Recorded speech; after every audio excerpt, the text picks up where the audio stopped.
કાંઈ વાંધો ને ગમે એટલા શરીર તો નીકળી જાય, ધીમા ધીમા હળવળ વાયલાઓ, હિંમત રાખો, બસ મોઢું નીકળી. આજે પવિત્ર શ્રાવણ મહિનાનો પહેલો સોમવાર છે અને આજે હું તમને લઈને આવી ગયો છું સુરેન્દ્રનગર જિલ્લાના વિશ્વ પ્રસિદ્ધ તરણેતર મહાદેવના મંદિરે. આજે તમે જોઈ રહ્યા છો તે મંદિર તરફ જવાનો મુખ્ય રસ્તો છે. શ્રાવણ મહિનાના સોમવારના પવિત્ર દિવસે અત્યારથી જ રસ્તા પર ભક્તોની મસ્ત મોટી ભીડ જોવા મળી રહી છે. રસ્તાની બંને બાજુ પૂજા, પ્રસાદ, રમકડા અને નાસ્તાની નાની મોટી દુકાનો લાગેલી છે. અને હા, જે ભક્તો અહીંયા મેળામાં આવવા માંગે છે તેમના માટે બહુ મોટી માહિતી આપી દો.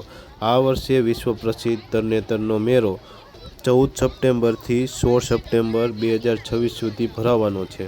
તો તમે પણ ફેમિલી સાથે આ તારીખે મેળાની મજા માણવા આવી શકો છો.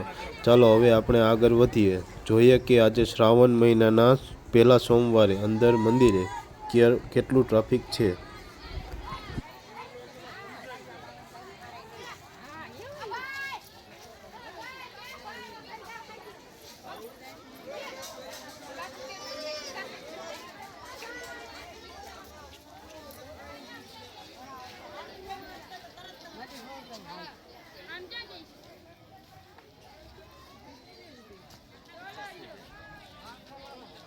અહીંયા 3 પવિત્ર કુંડ આવેલા છે, જેને વિષ્ણુકુંડ, બ્રહ્માકુંડ અને શિવકુંડ કહેવામાં આવે છે. એવું માનવામાં આવે છે કે ગંગાજી અહીંયા ગુપ્ત રીતે પધાર્યા હતા, એટલે શ્રાવણ મહિનામાં અને ખાસ કરીને સોમવારે આ પવિત્ર કુંડના પાણીથી હાથ પગ ધોઈને અથવા સ્નાન કરીને ભગવાન ભોળાનાથના દર્શને જવાનું બહુ જ મોટું મહત્ત્વ છે. તમે જુઓ, ઘણા ભક્તો કુંડની આજુબાજુ બેસીને આ પવિત્ર વાતાવરણનો આનંદ માણી રહ્યા છે.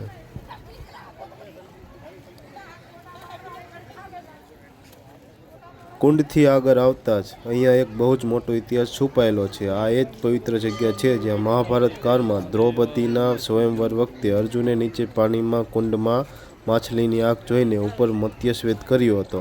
આ બોર્ડ પર પણ એ જ ઐતિહાસિક વિગત લખેલી છે. અને મંદિર પરિસરમાં જ આ એક બહુ જ ચમત્કારિક અને રહસ્યમય જગ્યા આવેલી છે, જેને ગાયનું ગરું કહેવાય છે. આ એક નાની ગુફા જેવી જગ્યા છે.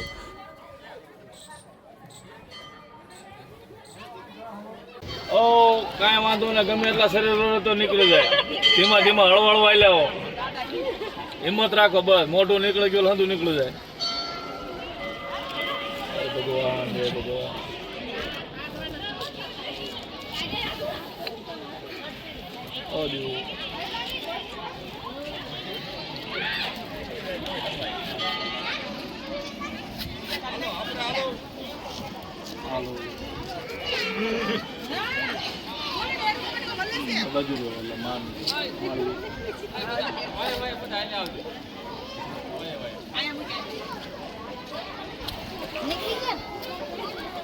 હળવા હળવા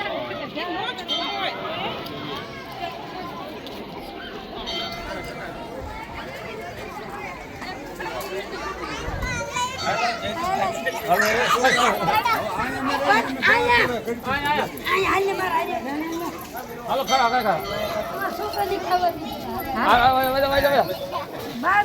ભલે હાડી બોલો.